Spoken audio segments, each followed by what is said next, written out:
Os episódios da semana passada no Rio de Janeiro, a mega operação, jogaram luzes no debate sobre segurança pública, enquanto no Congresso tramita uma proposta de emenda constitucional que integra as ações dos governos federal, estadual e municipal e a lei antifacção, que aumenta as penas para os participantes de tais grupos armados. No fim de semana, uma pesquisa da Genial Quest revelou que a maioria da população fluminense apoiou a mega operação da Polícia Civil e Polícia Militar, mas teme retaliação dos traficantes. Nessa segunda-feira, em nova amostragem, constatou-se que 72% apoiam medida que enquadra as facções como grupos terroristas. Para discutir essa questão, que não se restringe ao Rio de Janeiro, convidamos a vereadora Letícia Delgado, ex-secretária de Segurança Urbana de Juiz de Fora, o coronel veterano reformado Alexandre Doncelli, ex-comandante regional da Polícia Militar da 4ª Região, e o delegado Cláudio Dornelas, que já chefiou a Delegacia Regional da Polícia Federal em Juiz de Fora.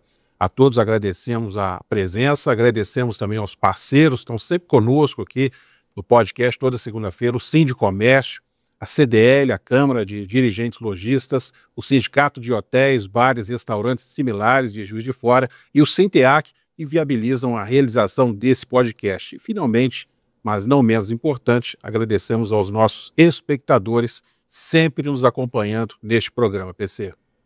Bem, doutor Cláudio, coronel Nocelli, Letícia, vereadora e também doutora em Segurança Pública. Primeiro aqui, o que vocês acharam dessa operação na última terça-feira lá no Rio de Janeiro? Vocês fiquem à vontade. Primeiro assim, fica à vontade para falar. Pode começar. É porque é importante a gente contextualizar essa operação, né, Paulo César? Primeiro, eu queria, antes de tudo, parabenizar o governador do Rio de Janeiro pela coragem, pela inteligência com que desenvolveu e planejou essa operação. Eu acho que das últimas operações das quais eu, de alguma maneira, presenciei, foi a mais bem planejada e uma operação que a gente esperava há muito tempo, né? Uma operação que realmente teve o cuidado de blindar a maioria das pessoas naquela comunidade, uma operação que levou os marginais e bandidos fascinas para um ponto neutro, onde que eles optaram pelo confronto com a Polícia Militar, né, e com a core da Polícia Civil. Então, inevitavelmente, quando o bandido opta pelo enfrentamento, ele tem que levar pior. Isso aí é uma coisa que no jargão policial a gente tem como cultura. Eu falo e falava com a minha tropa, inclusive. Entre a família do meu policial e a família do bandido, que chora é do bandido. Então, a gente tem isso e eu primei sempre na minha carreira sobre isso. E eu tenho uma questão, Paulo César, Ricardo e debatedores, porque eu acho também que no Brasil a gente romantiza muito a questão de segurança pública. A gente precisa sair um pouco dessa questão da academia, porque desde Immanuel Kant, lá no século XVIII, ele falava: a teoria sem a prática é mera especulação e profícua. Então, assim, não adianta. A gente tem, ontem uma tratadista da questão, uma teórica, falou que se o cara tiver de fuzil, o cara pode jogar uma pedra nele e abater o cara da fuzil. Então são coisas assim, quem é policial e vivenciou, no meu caso, 30 anos de polícia, a gente fica muito contrariado, porque realmente esse pessoal tem um distanciamento muito grande da prática policial. E no Rio de Janeiro, em particular, a tipologia da violência é única. Quem fala que tem alguma coisa parecida no mundo está errado. O que se assemelha um pouco é o México, os cartéis, a Colômbia em determinado momento, mas não há precedente como a violência do Estado de Janeiro, principalmente da questão da estrutura do tráfico de drogas, com fuzis AK-47 russos, AR-15 americano. Isso é uma coisa assim que a gente não, inimaginável no campo da segurança pública. Isso não existe. Tanto é que quando eu vou no Rio de Janeiro, eu vejo uma viatura policial com o motorista está com fuzil, o motorista da viatura com fuzil a gente estranha. Porque isso não é normal para a atividade policial. A arma do policial militar, a de utilização e mais proficiente, é a arma de porte, uma pistola. Mas no Rio de Janeiro, infelizmente, eles não podem atuar assim. Então, muito tempo que eu estudo a questão da segurança no Rio de Janeiro, participei de cursos, já fui lá várias vezes, é uma questão que merece assim, um cuidado tremendo, e ao longo do debate que a gente pode conversar mais sobre isso, quais seriam as formas de intervenção.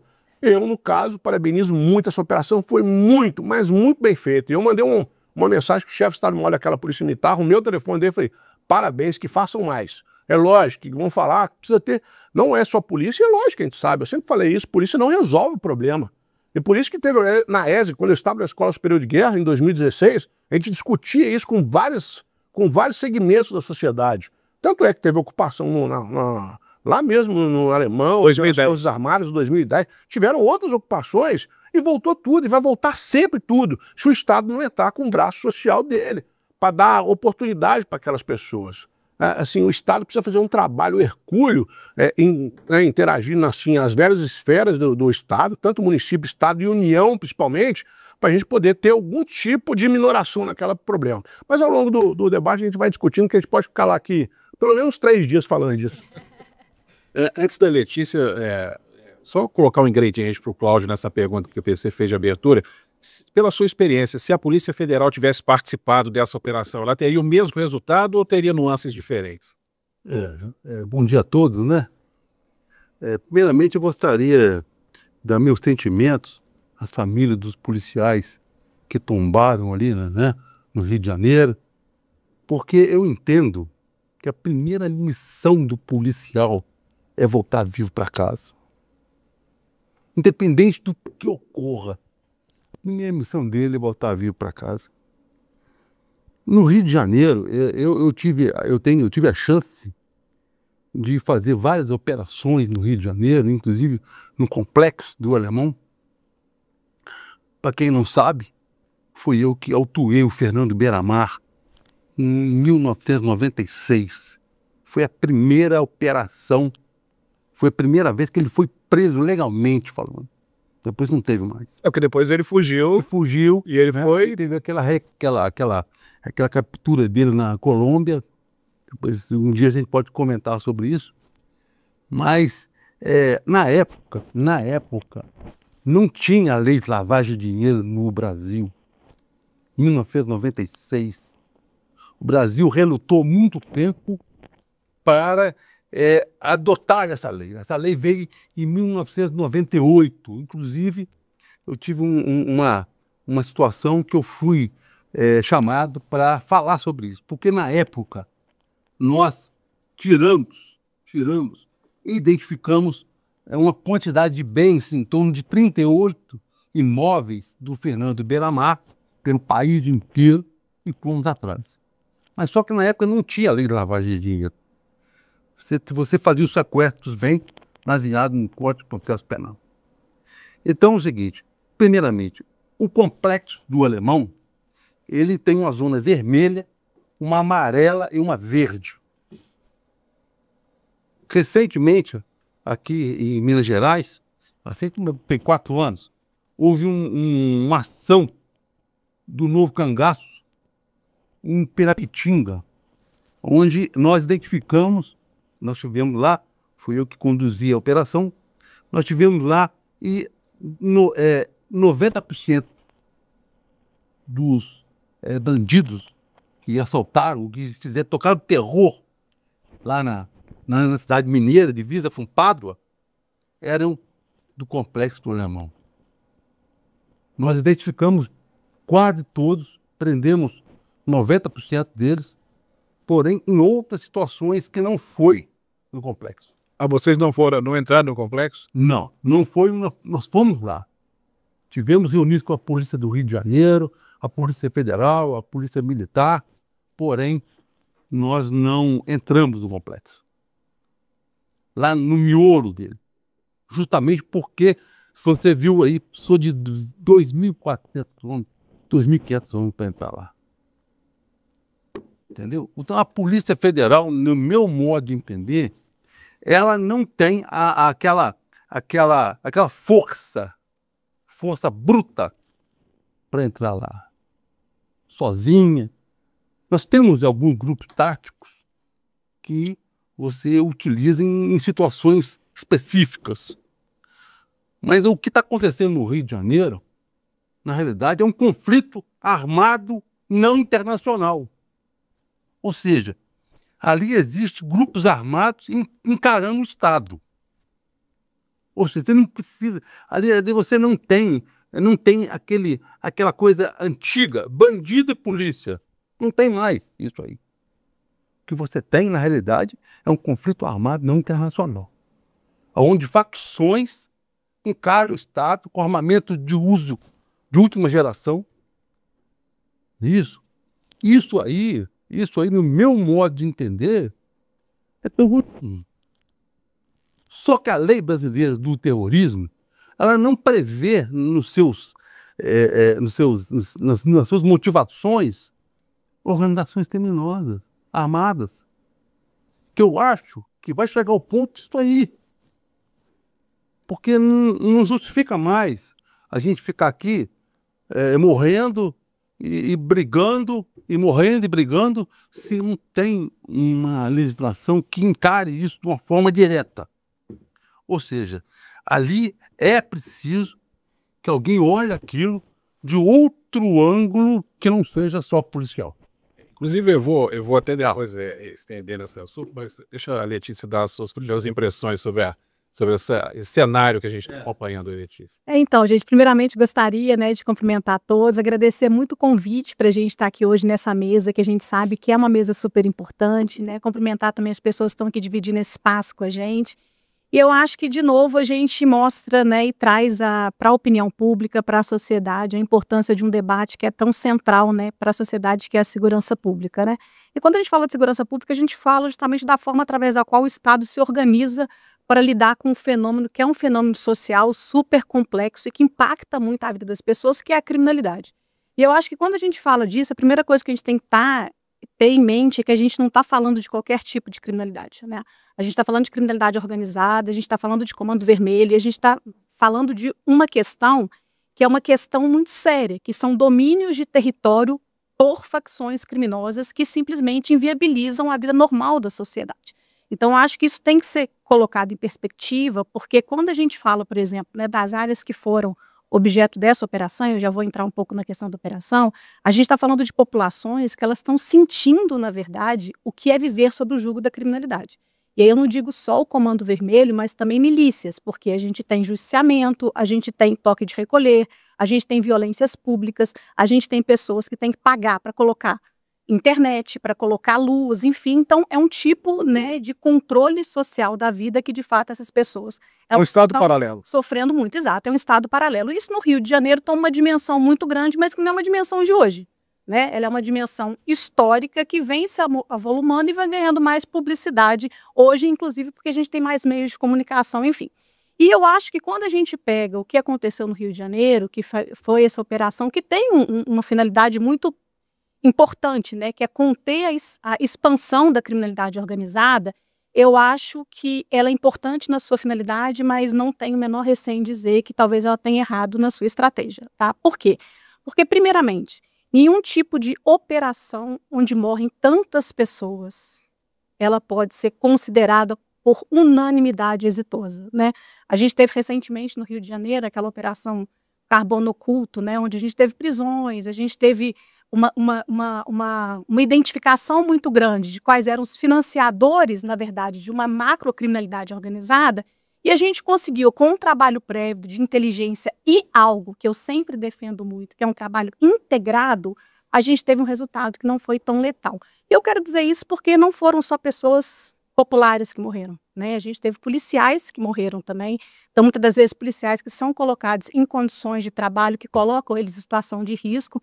Então eu quero dizer o seguinte, assim, eu acho que nós temos que ter operações aqui em Juiz de Fora, inclusive, né, para a gente trazer para a perspectiva da nossa cidade.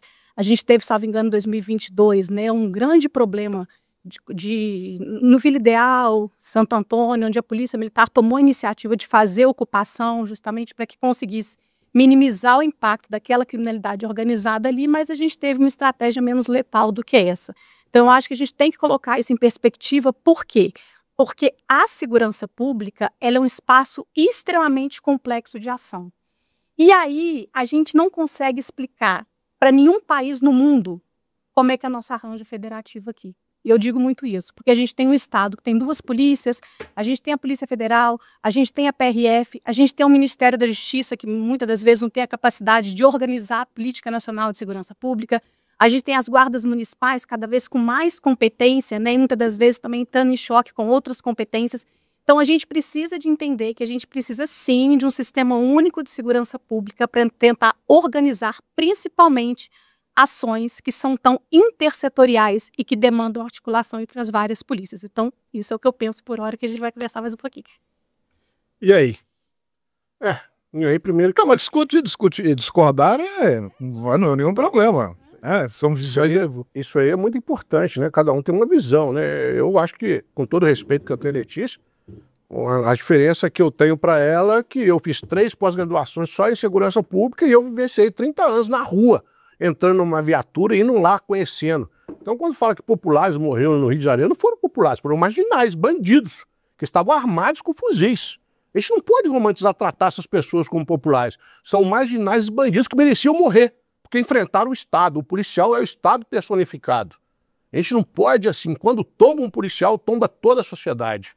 É isso que a gente tem que parar nesse país, de falar assim, são populares, são pessoas do bem que estavam rezando. Não, são bandidos que partiram para agressão contra policiais e que mereciam morrer.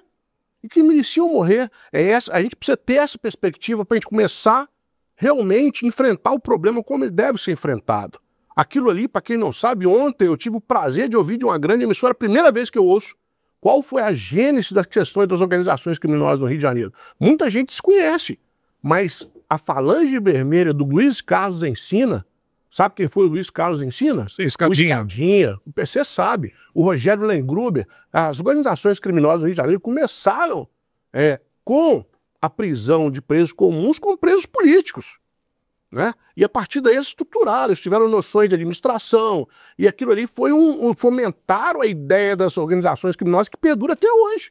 E elas foram se aprimorando ao longo do tempo, né? E realmente é muito difícil. Agora, eu falei com o chefe do Estado-Maior da PM do Rio. Vocês deram um passo importante. Porque, às vezes, para a gente resolver um problema nesse país, PC, Ricardo e amigos da mesa, a gente precisa gerar crise. E a gente precisa gerar mais crise para a gente poder resolver esse problema. E aí, a gente vai começar a conversar para realmente... Eu concordo quando ela falou dessa interação, dessa sinergia que tem a ver entre os organismos policiais. Eu vou aqui, com todo respeito, tenho muitos amigos da Polícia Federal, mas realmente a gente precisa acordar justamente para essa... vamos fazer uma... Realmente, a questão da segurança pública nesse país é única também. Ela falou certo. Quando a gente pega a Constituição Federal, que vê lá a Polícia Militar, a gente não era isso em outros países, não existe precedente. Você vai na Colômbia aqui, como eu fui lá visitar a polícia, lá você tem uma polícia militar, mas ela é nacional. Você vai na Argentina, a polícia é nacional. Você vai na Europa, na Itália, em Portugal tem 2 polícias, a GNR e a PSP. Já fui lá visitar também para tratar de polícia. E você vê que essa divisão é clara por quantidade de pessoas que moram em determinada cidade. Cidades até 10 mil, GNR, que é uma polícia armada, que é uma Guarda Nacional Republicana. E a PSP cuida das cidades maiores. Mas aqui não, aqui Polícia Militar, Polícia Civil, Polícia Federal, Polícia Rodoviária Federal, tinha Polícia Ferroviária Federal. Então, realmente, isso é muito difícil de você, assim, conciliar esse modelo de forma tal que... Mas, ao mesmo tempo, PC, você voltar atrás, criar uma nova polícia, que, de repente, você vai acabar com cultura de instituições que tem 250 anos, como a Polícia Militar em Minas Gerais. Aquela fusão, esse assunto já morreu. Esse assunto já morreu. Está sempre ressuscitado, né? Está sempre ressuscitado. Assim, alguém fala, tem que ser uma polícia única. Não dá. O que a gente precisa fazer é fazer com que as instituições que existem no Brasil funcionem bem e cumpram o seu papel constitucional. É aí onde eu ia chegar, porque uma das críticas que eu tenho mais visto é o seguinte, a polícia atuou na ponta, mas essas armas entram no Brasil com alguém facilitando. Há já provas, inclusive, de políticos envolvidos e com ligações com criminosos de facções. Além de outros... Não, o chefão mesmo não mora na favela, não. Os fuzis da Força Armada da Venezuela, fuzil que foi apreendido, já está aí. Isso não é fato. O delegado da DRE do Rio de Janeiro já mostrou. Fuzil da Força Armada do Peru, fuzil da Força Armada da Colômbia, fuzil da Força Armada Brasileira. Estavam lá. Aí a gente começa, aí vai ter outra discussão, mas fuzis, eles são fabricados, como é que é isso, como é que é a origem? Aí entra realmente essa ideia da sinergia que você está falando, que o doutor pode falar melhor. Então, isso que eu ia te perguntar, Cláudio, como funciona, por exemplo, o controle de fronteiras feito pela Polícia Federal? Porque você não falou não, sério, também o pessoal dependendo do exército também do combate, que não tem nada a ver, o soldado do exército entrar lá é presa fácil, não tem nada a ver. Mas assim, a Polícia Federal, como vocês controlam fronteiras? É o seguinte, o tráfico internacional de armas, ele é presente no Brasil. Isso aí todo mundo está marcado. Mas as pessoas têm que entender o seguinte. Primeiro, o Brasil possui quase 17 mil quilômetros de fronteira. Sim. Nós fazemos fronteira com 10 países no total. Nós fazemos fronteira com os maiores produtores de cocaína e maconha do mundo. Verdade. O tráfico internacional de armas, ele passa naturalmente por essas fronteiras, porque o Brasil, ele produz armamento. Tanto é que ontem teve uma matéria, a PF fez uma operação recentemente que identificou uma indústria paralela de fuzis, Inclusive em Minas, Belo em Horizonte. Minas Gerais, né? Ou seja, aquele fuzil falsificado, que funciona, não importa. A arma é arma. Funciona. Funcionou, a pessoa sai da frente. Então o Brasil hoje, ele faz fronteira, como falei para vocês aí, sem contar a costa brasileira. Acho que eu hei do mil. Na costa brasileira, a parte de mar e rios, geralmente é para fora. Tipo PCC. PCC, por exemplo, eu tive a chance de combater o PCC no início, né, em 2000. Nós pegamos pessoas que estavam planejando, já começando a planejar esse tráfico para fora, para África, Exportação. Espanha. O Brasil é entreposto. Em contrapartida, entrava arma. Por quê? A nossa malha rodoviária é muito grande. O efetivo da Polícia Federal, o efetivo da Polícia Rodoviária Federal, não dá conta disso. Porque eu trabalhei em Ponta Porã, estou falando de uma pessoa que trabalhou lá. Ali é uma rua extensa que você parte de um lado e passa para o outro. Do outro lado do Paraguai você compra fuzis, é só chegar e comprar. Entendeu? Então, humanamente impossível. Tem fiscalização nenhuma, não. Hã? Tem, mas... Mas é polícia, regulares. Você tem lá. Eles sabem onde fica. Tem lá os batalhões de fronteira. Inclusive o exército Tá o poder de polícia nos 50 quilômetros da fronteira. Eu acho que realmente precisa agora. Vamos ver se a gente consegue fazer uma integração entre todas as forças, para ver se consegue limitar essa entrada. Barrar, eu acho que não consegue. Quem consegue? Isso aí é humanamente impossível. Porque a Polícia Rodoviária Federal, eu aplaudo aqui a Polícia Rodoviária Federal pela nova mentalidade que eles estão, de que eu sempre falei para eles, que eu dei aula nos primeiros cursos de formação, eu dei aula para eles, eu falava para eles o seguinte, pela minha experiência de DRE, de 42 anos combatendo o tráfico no país inteiro, a droga está na estrada, a arma está na estrada, tudo está na estrada.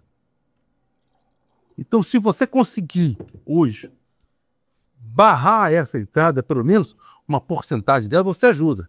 A outra farta, a outra faceta disso, que eles estão comentando, que eu acho que a Polícia Federal ela é especializada nisso, na investigação, na lavagem de dinheiro, do fomento que isso gera no mercado regular, para evitar que aconteceu na Colômbia, que você não conseguia separar o que era regular, que era lícito, do mercado financeiro colombiano.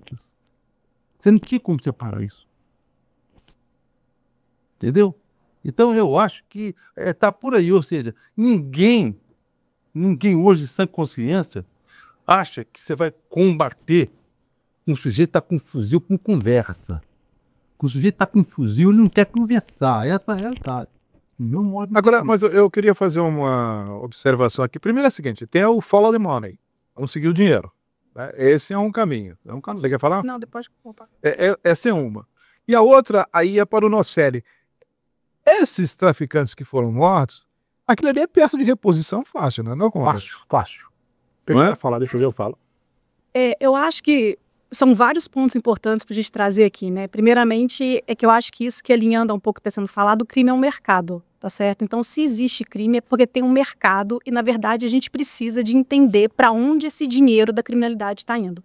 Por isso que eu acho que cada vez mais a gente tem que se preocupar com uma abordagem econômica da criminalidade também, tá certo? Então, assim, se a gente tem ações de repressão, a gente pensa o que a gente consegue fazer aliado com isso para ações de investigação robustas que consigam, de fato, chegar ao grande financiador do crime organizado. Porque não tem como você pensar em criminalidade organizada se você não tiver braços estatais, ou seja, através da leniência ou da ação ativa. Então, eu acho que isso é uma coisa importante. Então, por exemplo, quando a gente fala do projeto de lei do devedor contumaz, que quer exatamente evitar que as pessoas utilizem estratégias de sonegação fiscal simplesmente para a prática de crimes, como, né, o próprio delegado falou da questão da lavagem de dinheiro, a gente muitas das vezes negligenciou a importância disso no Brasil.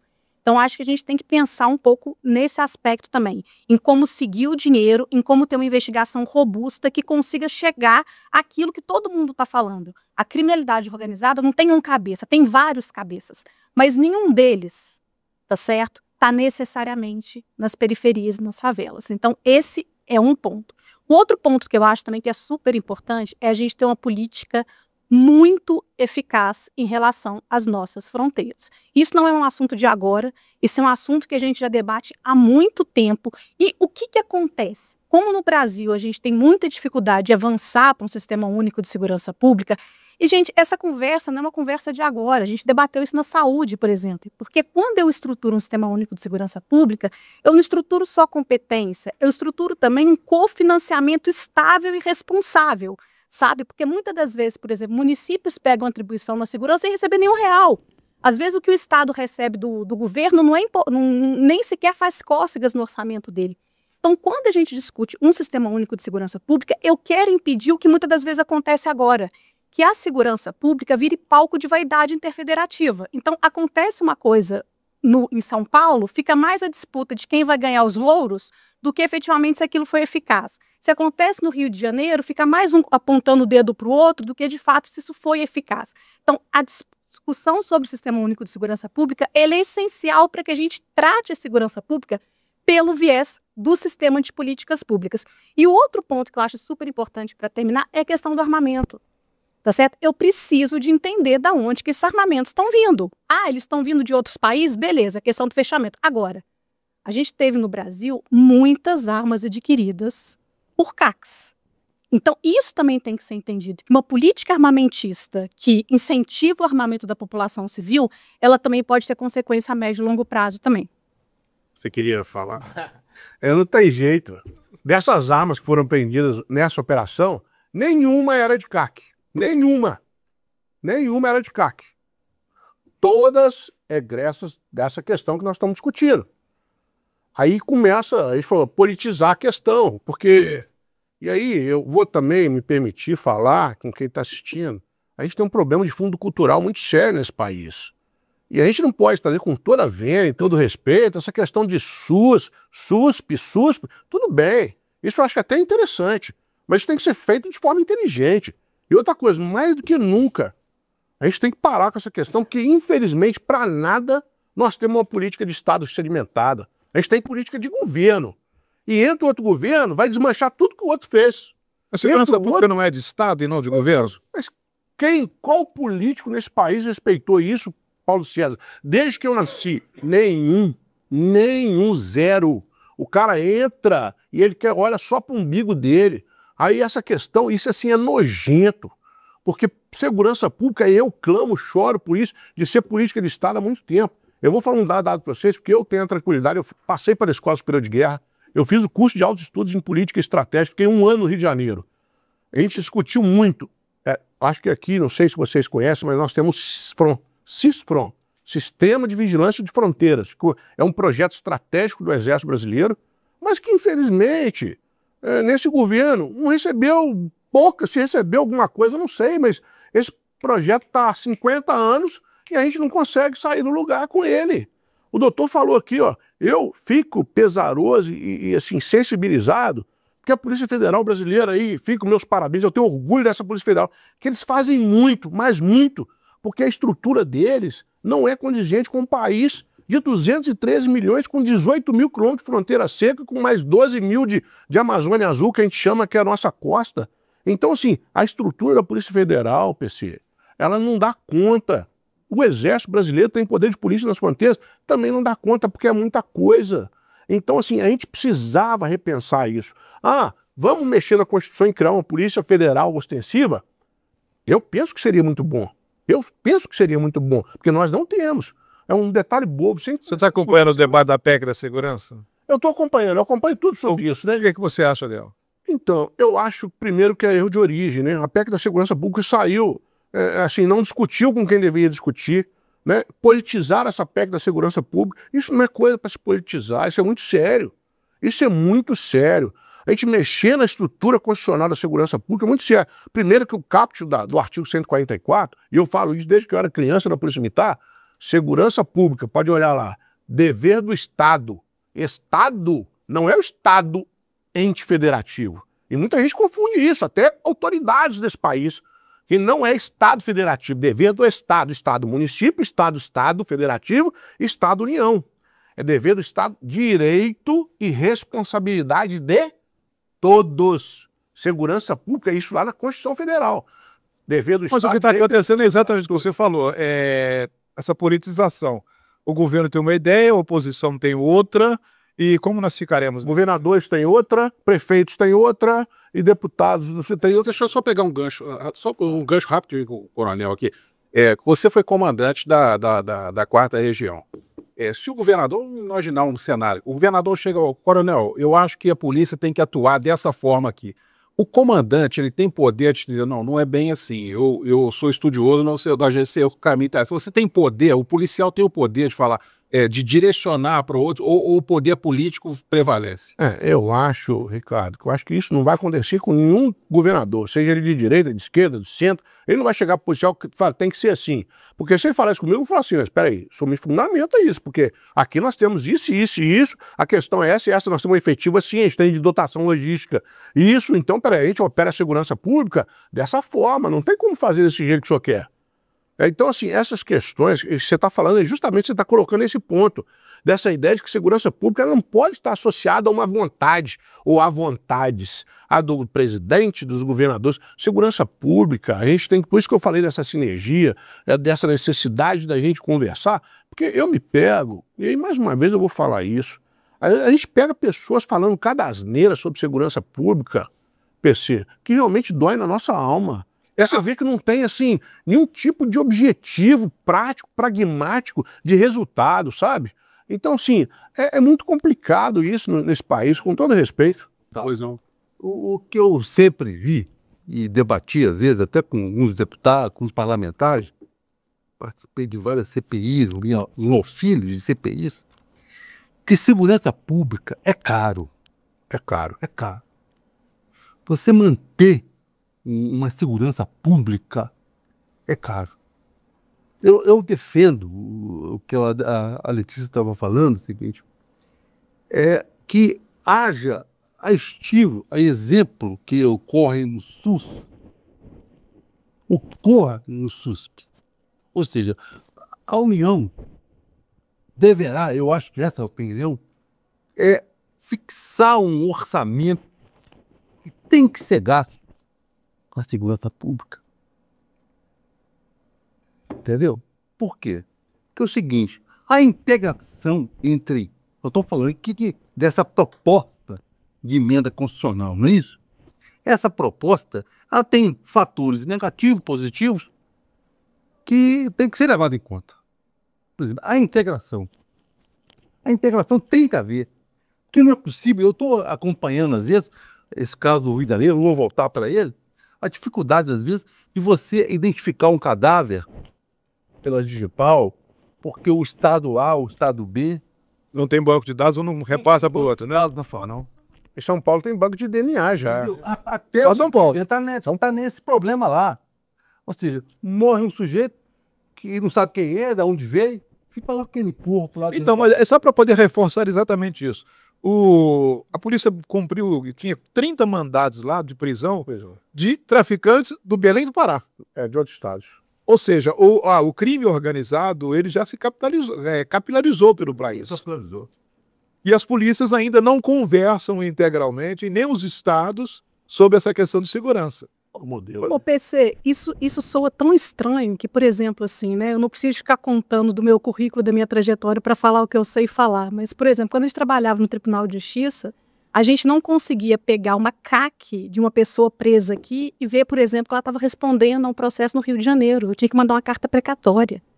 Tá certo? Isso é um absurdo. Então, como você quer combater uma criminalidade organizada com um Estado tão desorganizado, principalmente em termos de compartilhamento de informações? Só que o problema é o seguinte, eu não consigo fazer esse compartilhamento entre as polícias através do coleguismo, porque muitas das vezes a integração entre as polícias, ela acontece através da individualização. Eu preciso de uma política nacional que fomente e ordene isso, inclusive falando o seguinte, ente federado, você só vai receber dinheiro do Fundo Nacional de Segurança Pública, que é um fundo que inclusive recebe dinheiro das loterias, caso você cumpra a diretriz aqui. E a principal que eu defendo é compartilhamento de informação. Porque não existe você pegar um país que tem dimensões continentais como a nossa e eu não conseguir compartilhar informações como essa. Só que eu só consigo isso através de uma política nacional de segurança pública, porque senão isso entra numa disputa de vaidades. E tem uma coisa super importante sobre a PEC do Sistema Único de Segurança Pública, é que muita gente fala assim, ela está sendo trazida agora pelo governo Lula. Gente, isso é muito histórico. Sabe uma das pessoas que mais defendeu isso? Raul Jungmann, quando foi ministro da Defesa do Temer, que inclusive fez uma lei que eu sempre parabenizo, que é a lei que instituiu o Sistema Único de Segurança Pública, que quis inclusive falar como é que ia ser a distribuição dos recursos do Fundo Nacional de Segurança Pública. Então é algo que vem sendo construído com recuos, avanços, enfim, ao longo da história. Né? Então você fala assim, vai tirar poder? Na verdade não é tirar poder, é organizar as competências para algo que é maior e mais importante, que é um consenso da sociedade. Eu quero uma sociedade com mais paz social e sem criminalidade, tá certo? Eu acho que isso é um consenso, eu acho que ninguém discute, né, em relação a isso. Um aspecto dessa PEC também que é bastante interessante, que a gente não tocou ainda no assunto, que é corregedoria. Eu acho, eu sempre fui a favor de apoiar os burros policiais. E essa PEC cria uma corregedoria a nível nacional, ou tipo uma ouvidoria a nível nacional, tipo o CNJ, por exemplo, que você tem uma situação que você pode punir o sujeito, mesmo que ele não tenha vínculo com você diretamente. Então, se não houver uma corregedoria forte, isso não funciona. A polícia não funciona. Porque a polícia é produto do meio, gente. Nós todos aqui, pertencemos a uma sociedade, com seus defeitos, com suas qualidades. E o policial também, às vezes, desvia de conduta. No Rio de Janeiro, a gente tem notícias, né, de que existe uma situação lá que tem que ser apurada, de que uma minoria da minoria é que abastece o crime com armamento, com tráfico. Daí vieram as milícias, né? Entendeu? Então, é nesse aspecto que essa PEC também entra. Um outro aspecto que a PEC entra, gostaria só de fazer um dito, é a ampliação do poder da PRF. Mas aí que deu problema, né, Daciel? Eu também. Deu problema, porque Eu também. eu acho que que o Magalhães Pinto sempre dizia, não é falta de não é desentendimento, é falta de entendimento. Entendimento, tá certo. E outro, você é humanamente, como eu falo para vocês aqui, o Brasil hoje tem 17 mil quilômetros de fronteira seca, 12 mil da Amazônia Azul, porque eu também fiz a ESA, que ele fez. A gente estuda muito isso, essa Amazônia Azul, isso. Então, você imagina uma PRF hoje, uma PF com um efetivo mínimo, com a competência de policiar rios. É muito difícil. Não, mas aí, o que o Cláudio está falando é exatamente isso. Acho que houve faltou entendimento nessa questão de hierarquia. Da Polícia Federal está sobrepondo às polícias militares, isso deu discurso, virou política. Como é que vocês entendem? É paralelo, assim? O que acontece, PC, do ponto de vista legal, e primeiro eu queria concordar com tudo que a Letícia falou, eu acho que a gente tem esse problema. Não, nesse chegamos a... Tem esses consensos que são consensos óbvios. E já dizia um comandante, o óbvio também tem que ser falado. Então, assim, essa questão das informações realmente É um gap que nós temos, é um hiato, é um problema muito sério. Que ela falou e falou bem, né? E isso é questão, às vezes a gente resolve com coleguismo. Eu conheço o cara lá que fez o curso comigo, eu ligo para lá e ele resolve para mim. E isso não deveria ser assim. Eu só sou crítico em razão dessa questão de se colocar uma emenda constitucional, PC, que vai mexer na segurança pública de maneira substancial e que tem que ser de uma maneira tão célere e com uma discussão que foi feita. Eu não concordo e não vou concordar nunca, e está errado.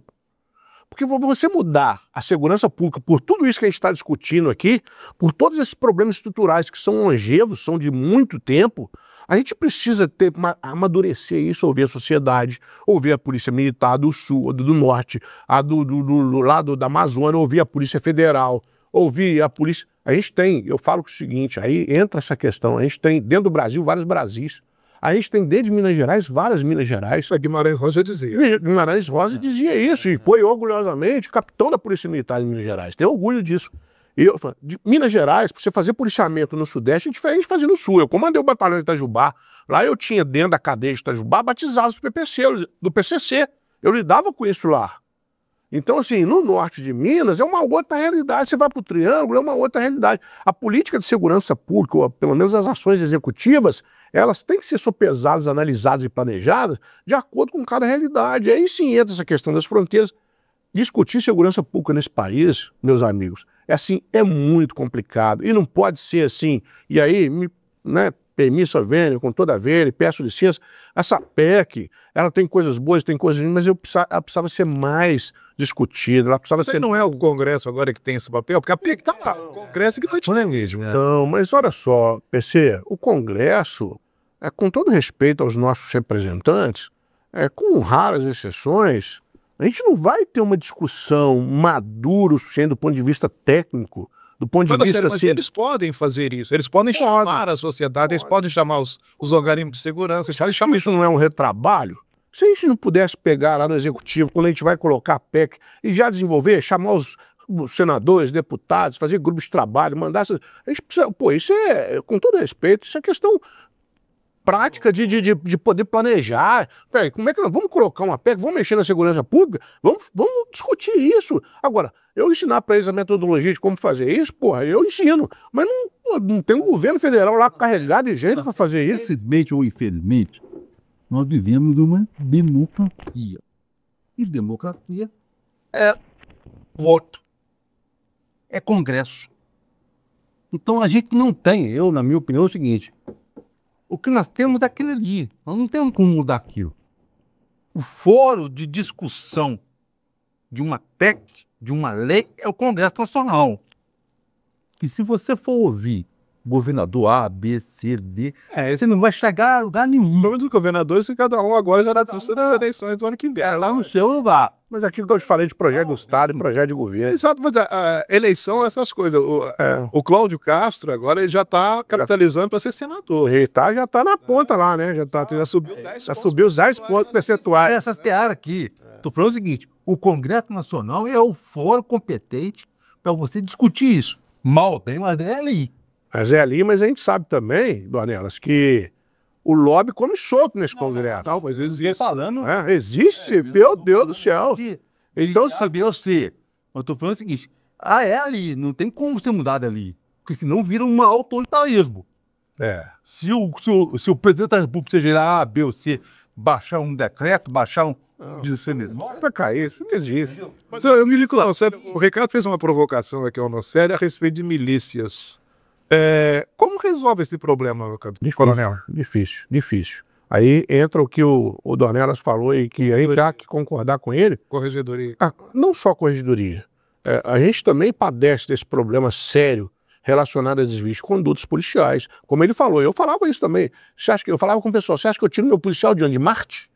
Às vezes eu discutia isso com alguém e falava assim, eu não tiro meu policial de Marte, nem de Vênus. Eu tiro ele da periferia. Eu tiro ele lá do outro estado. Então, assim, o que está dentro das polícias é o que está fora. Então, assim, mas a questão, e eu com toda a vênia, eu não vou entrar nessa seara, aí eu volto àquela questão que eu sempre falei, da questão da cultura, sabe, PC? Aí, assim, a gente vai no Rio de Janeiro, com toda a vênia, aquela população trabalhadeira, ordeira de bem, trabalhadora, ordeira de bem, mas você vê pessoas sem capacete, passarinho que não pode estar na rua, tá na rua. Você vai parar o carro na barra lá, o cara vem, ó, você é da prefeitura? Eu sou, mas você me dá R$10 aqui por fora, que fica tudo certo, seu carro tá seguro. Então, essas questões, isso existe fundamento na questão da segurança pública com essa questão também. E o policial, ele precisa de ser controlado. Ele precisa de ser controlado com uma corregedoria forte, mas é interessante também uma coisa, você pega a Polícia Militar de Minas Gerais, você pode pegar a corregedoria, ligar para o corregedor, qual o principal problema da corregedoria hoje da Polícia Militar? E era minha também. Não é problema de corrupção aqui no Estado, PC. É problema relacionado à violência, às vezes dar um safanão no cara, né? E esse é o principal problema da Polícia Militar de Minas Gerais, que é diferente da Polícia Militar do Rio de Janeiro, que é diferente da Polícia Federal. Essa integração vai ser complicada, porque até a cultura das polícias são muito diferentes. São. Mas pode, ela assim, nesse aspecto, eu tem que ter alguma coisa lá em cima e dizer, olha, os protocolos assim.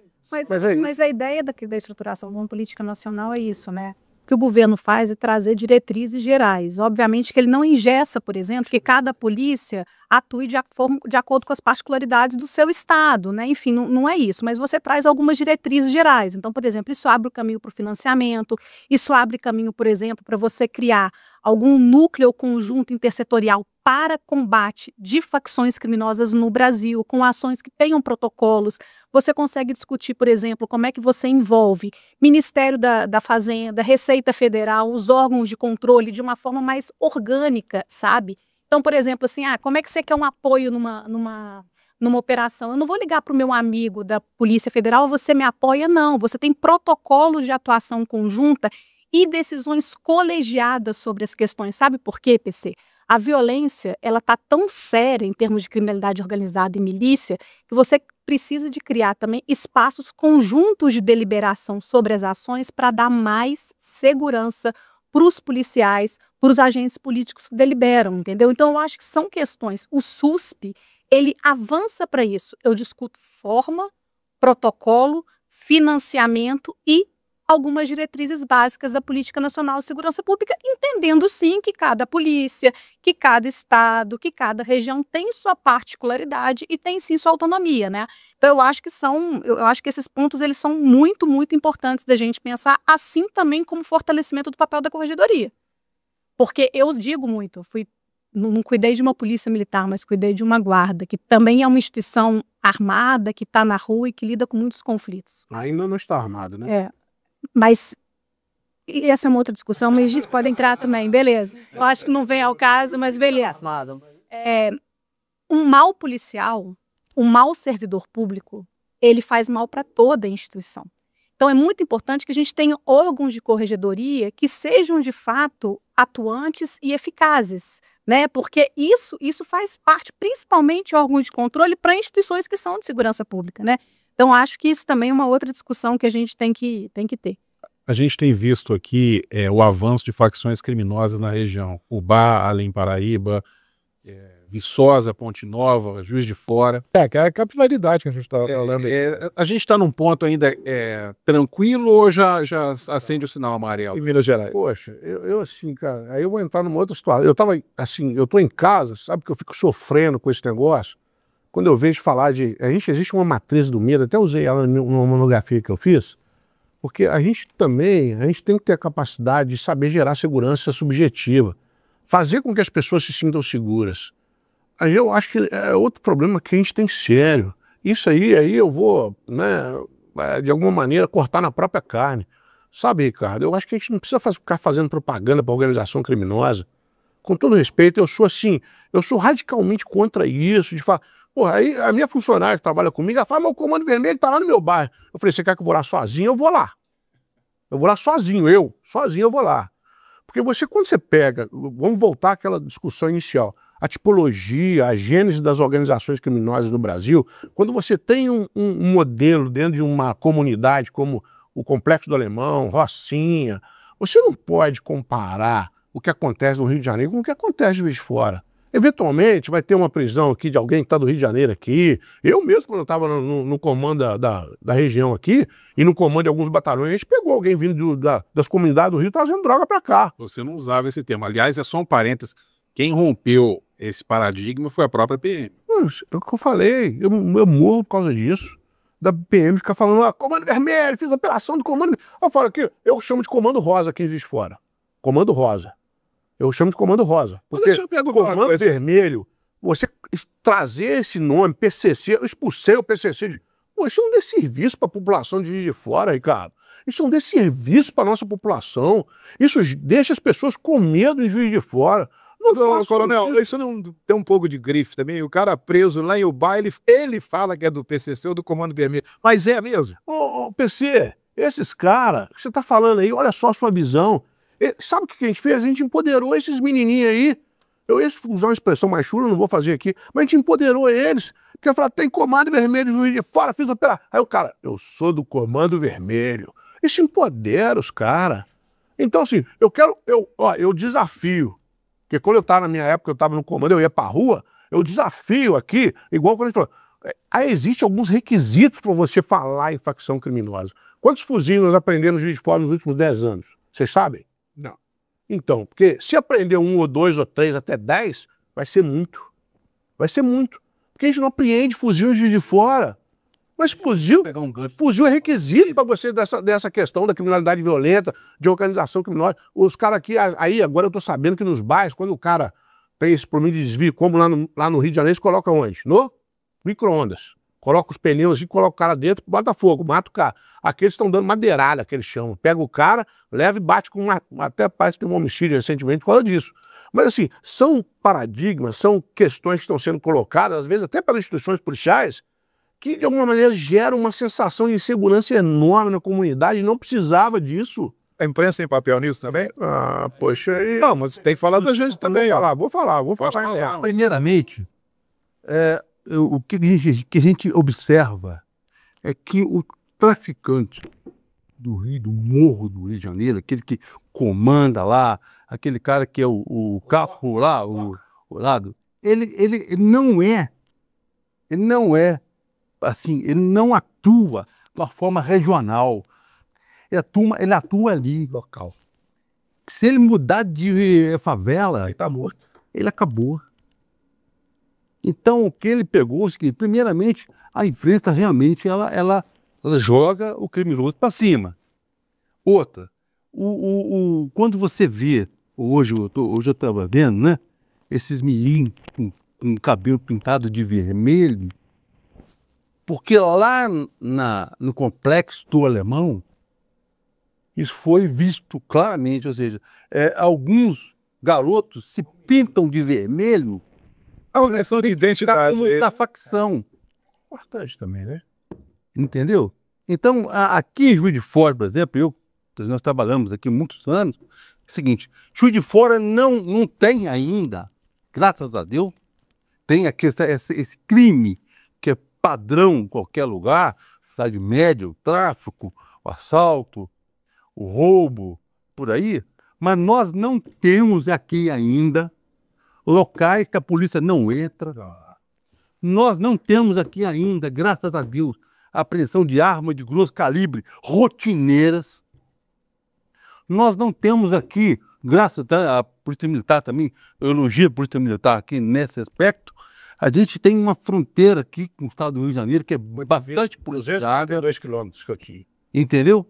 Então, nós aqui ainda não temos ainda o reflexo dessa bandidagem que está no Rio de Janeiro hoje, justamente porque eles só são bandidos ali. Eles só comandam aquela região.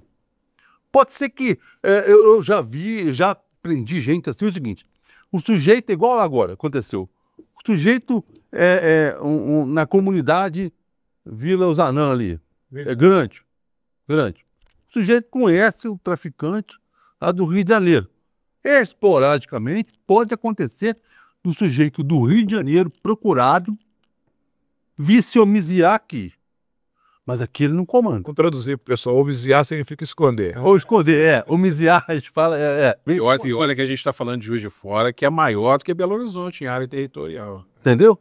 Então, eu Não, como é que é a fronteira, divisa com o Rio, né? Porque o tráfico tá aí, gente. Não, isso aí, se você querer acabar com o tráfico, é complicado. Mas você falar que Juiz de Fora tem quadrilhas ligadas ao PCC, ao Comando Vermelho, não é verdade. Mas deixa eu só ouvir a crítica da empresa, que eu tô curioso. Eu tô curioso. Não é qualquer coisa. Eu também sou crítico. Como eu falo, eu tô de pijama em casa, então isso é uma opinião minha, tá? Hoje eu não decido mais nada e também não converso nem com os comandantes, é uma decisão assim, é uma questão minha, pessoal, que eu penso que eu não faria. Eu sempre dou um exemplo também, dava um exemplo, assim, vocês dois que são da imprensa, se tiver um fuzil, um cara com fuzil lá no meio do Olavo Costa, vocês acham que alguém vai ligar o 190? Aqui em Juiz de Fora? Se ele vê alguém com fuzil lá no meio do Olavo Costa, lá em cima. Morador? Morador. Não, não vai. Não, acho que não vai. Não vai ligar? Eu acho que não. Ou liga? Liga. Liga com certeza. Liga. Vai chegar, ele pode ligar até de forma anônima, mas vai chegar a informação que tem um fuzil lá no Olavo Costa. A gente vivenciava isso direto. A gente ia pegar, era airsoft, aquele com as pontinhas. Até os caras pintavam a pontinha laranja, eles pintam de preto para poder parecer arma real. Aí sempre que a gente ia era airsoft. Então assim, isso de fora ainda tem essa característica provinciana. Quanto à imprensa, assim, a imprensa, ela é um ingrediente importante dentro do contexto da segurança pública. A gente estuda a imprensa. Deve ter estudado a imprensa porque a imprensa tem uma capacidade também de gerar segurança. A imprensa gera segurança. A imprensa é segurança ou não? Então, assim, é lógico que existe todo um aspecto mercadológico que a imprensa tem que respeitar e a gente não tem. A gente não pode exigir da imprensa que ela tenha uma postura como os órgãos institucionais estatais têm que ter. A imprensa não, a imprensa tem que fazer o papel dela. Tá dando audiência, vamos ali. Mas eu acho que não é bem a imprensa. Eu acho que assim, a rede social hoje que Não, mas aí eu ia falar a imprensa tem alguns protocolos. A imprensa séria tem protocolo. Lógico, tem uma linha editorial, né, que é a ser seguida, e eu acho isso muito interessante. Só que, assim, você ainda não tem numa imprensa, que é típica também da sociedade brasileira, que a imprensa também sai da sociedade, você não tem uma imprensa, assim, que vai deixar de divulgar o crime para poder preservar essa questão da segurança, eticamente algumas coisas. Por exemplo, a gente sabe, todo mundo sabe aqui, que vocês têm cuidado com a questão de autoextermínio. Tem ou não tem? Tem. É lógico que tem. Então isso é uma questão da imprensa brasileira. Em alguns países, a imprensa não divulga determinadas coisas relacionadas à violência, porque realmente aquilo não vai ser apropriado para o cidadão. Não é que a imprensa, PC, tem uma irresponsabilidade nesse aspecto, mas só que é o seguinte, às vezes aí eu vou falar com você, e sendo muito franco e leal, às vezes o que acontece é as próprias instituições que alimentam a imprensa e faz com que ela reproduza alguma coisa que não deveria ser reproduzida. Isso é o mais triste de tudo. Isso é o mais triste de tudo, quando a própria instituição ou alguém que deveria, não, peraí, não vou passar isso para a imprensa desse jeito, porque vai sair assim, isso vai ser ruim. Entra naquilo que eu te falei da matriz do medo. Quando você estuda segurança de forma assim, de contextualizar toda a teoria relacionada à segurança, tem todos esses inputs que geram. Eu falava, você sabe que a gente pode gerar segurança pública sem a presença de policial. A gente gera segurança pública. Eu era um defensor quando eu estava no alto comando da Polícia Militar, eu falei, comandante, vamos colocar outdoor na entrada do estado, falando que você é o estado seguro. Quando o cara entra no estado, ele vê aquilo, eu até arrepio, porque eu ia ver aquilo e ia ficar orgulhoso, assim, pô, tô entrando no estado seguro. Sensação de segurança. Vai, Letícia. Não, quer terminar? Não. Assim, tá vendo? A gente já arrumou outro consenso, né? Então eu concordo exatamente com a fala dele no sentido de que a gente tem que ter muita responsabilidade quando a gente fala de questão de segurança pública, sabe? Porque, assim, a violência tem um custo, né? E a sensação de insegurança também tem um custo. Tem um custo para a forma através da qual as pessoas percebem a cidade, se elas vão ao UBS, se elas vão à escola. A gente viveu aqui enquanto eu era secretária e eu sempre parabenizo muito o trabalho da Polícia Militar aqui, porque a gente vem percebendo de fora a redução de indicadores que são muito significativos, assim. E eu sempre falo, olha, isso tem que ser publicizado, isso tem que ser demonstrado. E quando a gente teve aqui em 2019 o problema do Vila Ideal com Santo Antônio, era muita fake news, sabe? Era muitas desinformações que, inclusive, inviabilizavam que as pessoas fossem à escola. Era muita gente querendo fechar a escola, querendo fechar posto de saúde. Então, acho que a gente tem que ter um pouco de responsabilidade na forma através da qual a gente comunica isso, porque isso impacta na nossa cidade. E Juiz de Fora é uma grande cidade, Juiz de Fora é uma cidade segura que tem problemas, pode sim está sendo de alguma forma influenciada pelo crime organizado, mas a gente tem que ter um pouco de cuidado, sabe por quê? Porque, infelizmente, o terror vende muito, né? Infelizmente, né, essa coisa do caos, né, ela vende muito. Então, eu acho que parte um pouco das instituições. É o mercado e vende também notícia. Ele é um mercado em todos os sentidos. A gente tem que compreender isso, para o bem e para o mal, né? Então, eu acho que não é só responsabilidade de quem propaga, mas é responsabilidade também das próprias instituições que muitas das vezes jogam a questão meio a ermo e nós que estamos na outra ponta, a gente não tem nem embasadores para falar se aquilo é real ou não, mas como é que é isso? Tá certo? Até mesmo como é que isso está acontecendo? Então, eu acho que isso é uma coisa que tem que ser colocado sim em perspectiva, porque eu acho que Juiz de Fora não é terra arrasada, muito pelo contrário. A gente teve essa semana agora uma operação que eu acho que tem que até que ser parabenizada, uma operação do GAECO, com a Polícia Militar, com outras polícias, que prendeu 13 pessoas que estavam sendo acusadas de ligação com o Comando Vermelho, entre Bicas e Juiz de Fora. Então, assim, a gente vê que as instituições, elas estão funcionando, tá certo? E que eu acho que a gente tem que ter um pouco mais de cuidado em relação a isso. Mas como a gente também tem muitos consensos, né? Eu acho que vale... Eu posso entrar no som, não. A imprensa é fundamental nessa história. A imprensa é assim. A gente lida, né, Ricardo, muitos anos com a imprensa, que sem a imprensa não há uma mobilização nacional. Se não é a imprensa batendo agora, nesse caso do Rio de Janeiro, eu acho que algumas autoridades iam se retrair. E eu pego um gancho agora no que a Letícia, o Nocélio disse aqui, sobre armas de brinquedo. Eu até sugiro, Letícia, que se for possível, apresentar um projeto na Câmara Municipal proibindo a venda de réplicas de fuzil, réplicas de arma de fogo, que se você andar pelas galerias fora, você vai ver alunos. Isto sim, às vezes, já em casos de assalto. Mas o vereador tem competência para isso? É isso que eu estou discutindo. Aí é o seguinte, aí já é. Por isso tem incompetência. Já é, entendeu? Ou seja, eu não estou falando na venda de arma de fogo, porque ela não tem, mas armas de brinquedo que são réplicas ipsilitris que São idênticas. ao fuzil. O cara que está sendo rendido vai lá verificar. Pera, deixa eu ver se essa aí é falsa. Não, dá licença. Não, vai ser falso. Não sei isso. Se é possível isso, aqui, estou falando isso aqui ao vivo, porque eu já tentei isso e às vezes não consegui. Porque não teve respaldo, mas eu estou falando aqui. A gente chegou até a fazer, eu e o vereador Julinho, um projeto de lei nesse sentido, quando a gente teve muito caso, mas a própria Procuradoria entendeu que ele tinha vício de competência, sabe, de legalidade, enfim.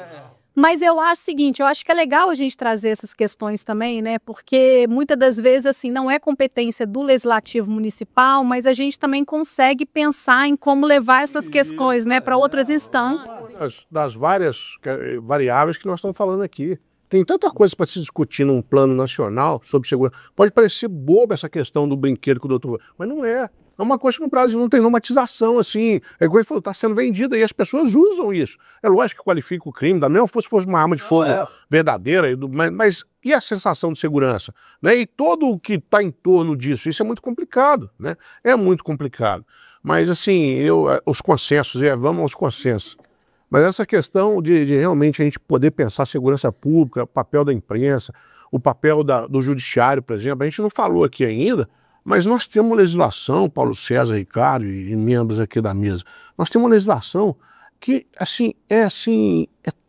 é draconiana. Eu vou usar uma expressão que eu não devia muito coloquial, mas assim, é uma legislação assim, que não serve para a gente, para a nossa realidade. Então, assim, aí a gente está... acontece um crime novo, é impressionante isso no Brasil. Acho que as poucas pessoas... tem o cangaço, o novo cangaço. A criminalidade vai evoluindo, é normal isso aí, vai acompanhando tudo o que acontece hoje no Brasil. Aí vamos colocar no Código Penal de crime. Aí acontece ou não, aí fica a reboque dessa situação. O nosso Código Penal é de 1940. A gente tem uma situação para você, eu dou esse exemplo, e aqui está um delegado de polícia, é impressionante as coisas. A gente prende o cara, PM, leva o cara para delegacia, chega lá, o delegado vai fazer o auto de prisão em flagrante.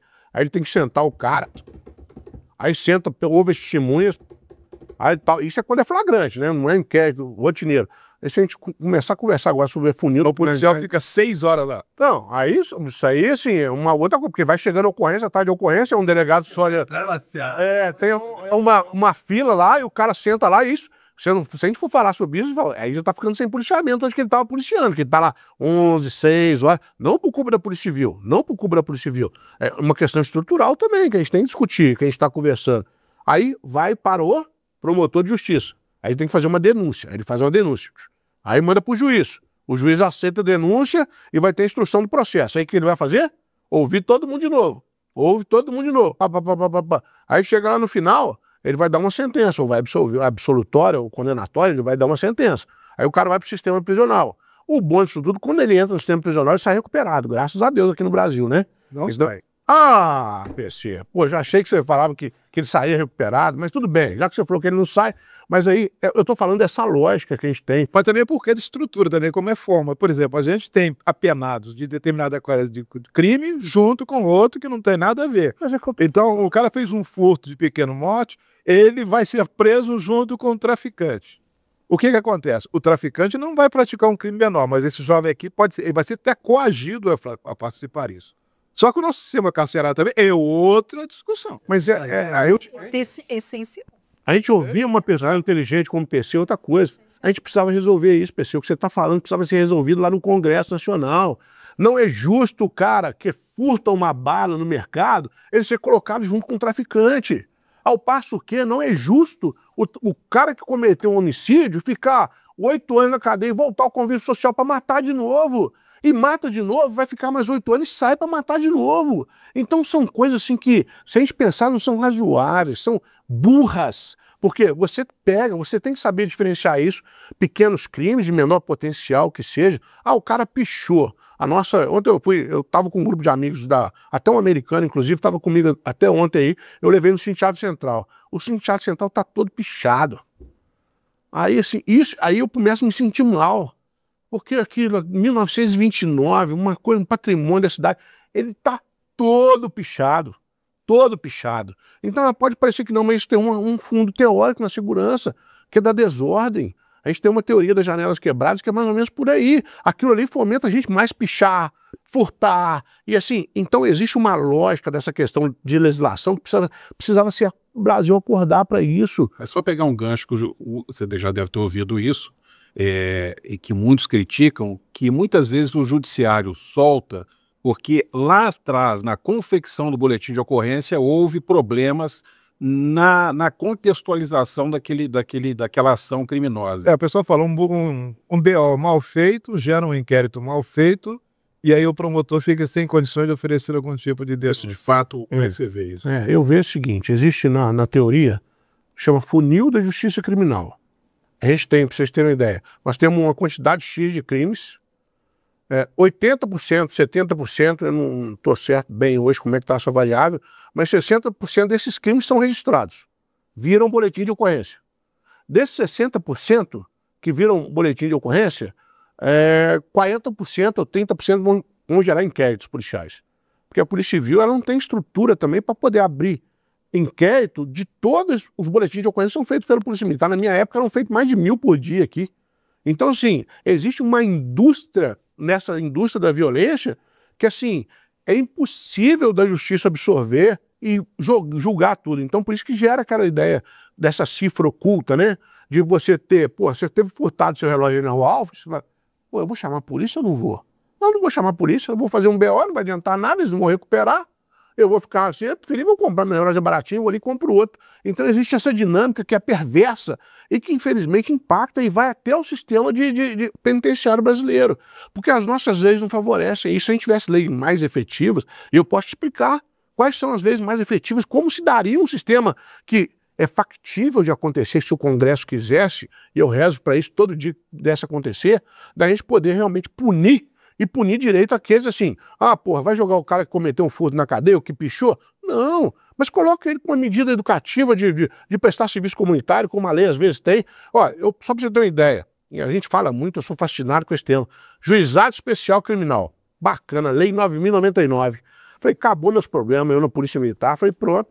Então, beleza, a gente fazia o TCO, que é o Termo Sequencial de Ocorrência, a Polícia Federal faz, o delegado faz.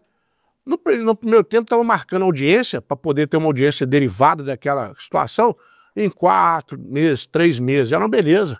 Hoje deve estar nos 2, 3 anos, você prende o cara aqui hoje com um problema de menor, daqui a 2 anos que o cara vai para audiência. Porque é tanta demanda, porque realmente não dá.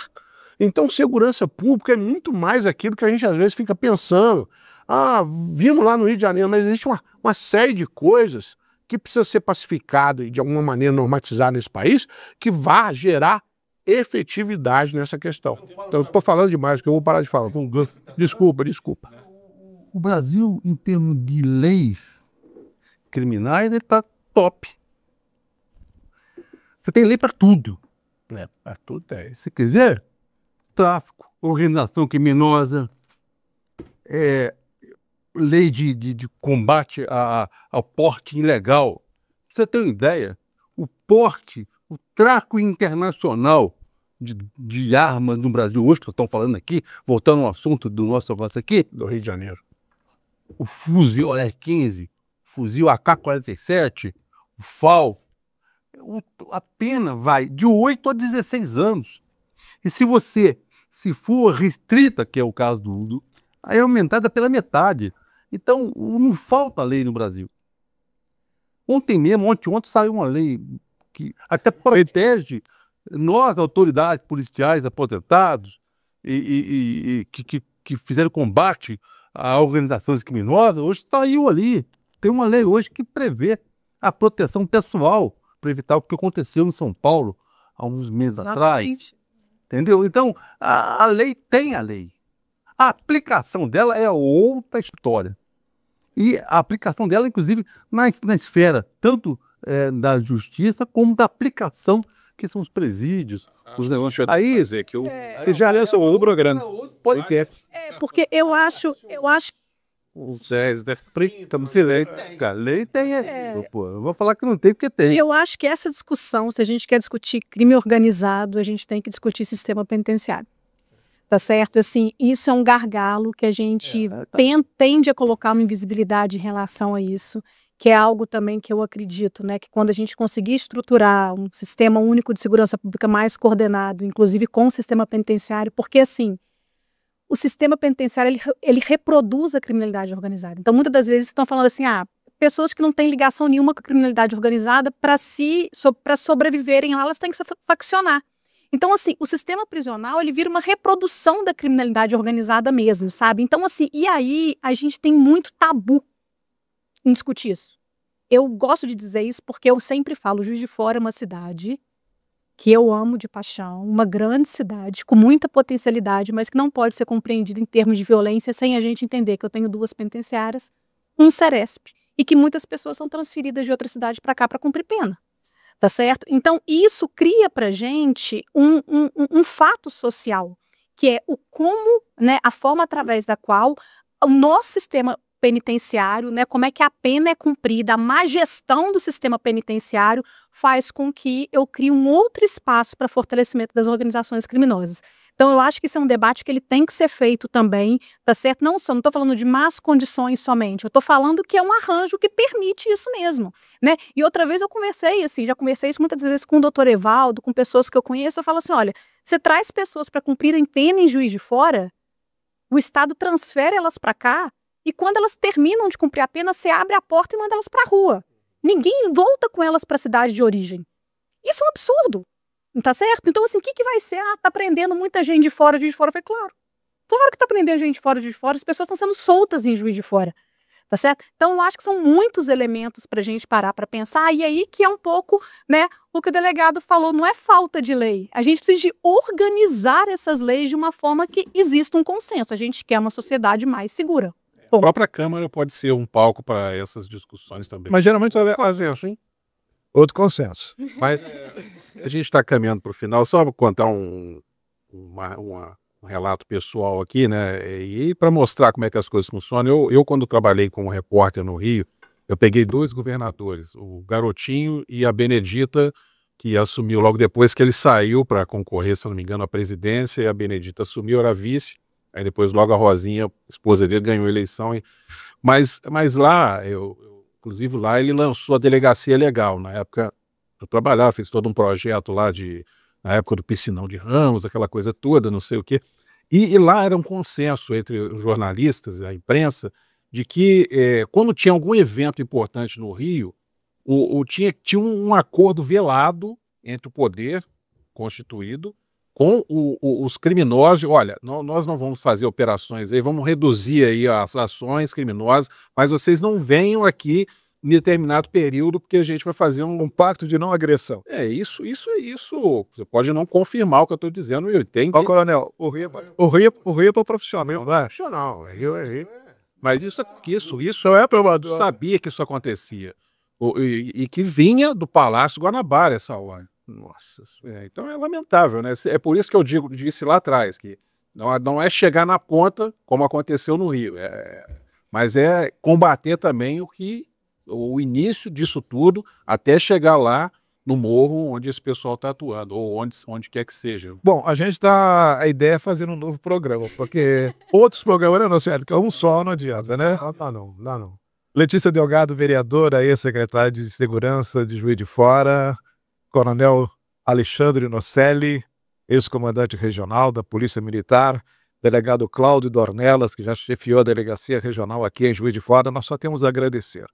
Vocês enriqueceram bastante essa discussão. Claro que a gente não encontrou a solução, porque não temos esse poder, mas pelo menos já colocamos à mesa e eu acho que serviu muito para desmistificar algumas coisas também. Juiz de Fora, gente, é uma cidade tranquila. Ainda estamos a 35 quilômetros da divisa com o Rio de Janeiro, mas é uma cidade que faz muito bem para viver. Você está gerando segurança, PC? Né? Ao contrário da China, né, de onde a Letícia veio, tem muita criminalidade. Não, lá não tem, mas aí lá é outra história. Corta a mão do cara, né? Lá é outra história. Queremos agradecer também nossos patrocinadores, Ricardo. Eu reforço os agradecimentos aos patrocinadores e aos parceiros, né, a CDL, a Câmara de Dirigentes Lojistas, ao Sindicomércio, ao Sindicato dos Hotéis, Bares, Restaurantes Similares, Juiz de Fora, e também ao Sinteac, estão sempre conosco. E claro, a você que nos acompanha toda semana aqui no podcast. Muito obrigado pela companhia. Até o próximo programa. Boa semana para você. Abraço a todos.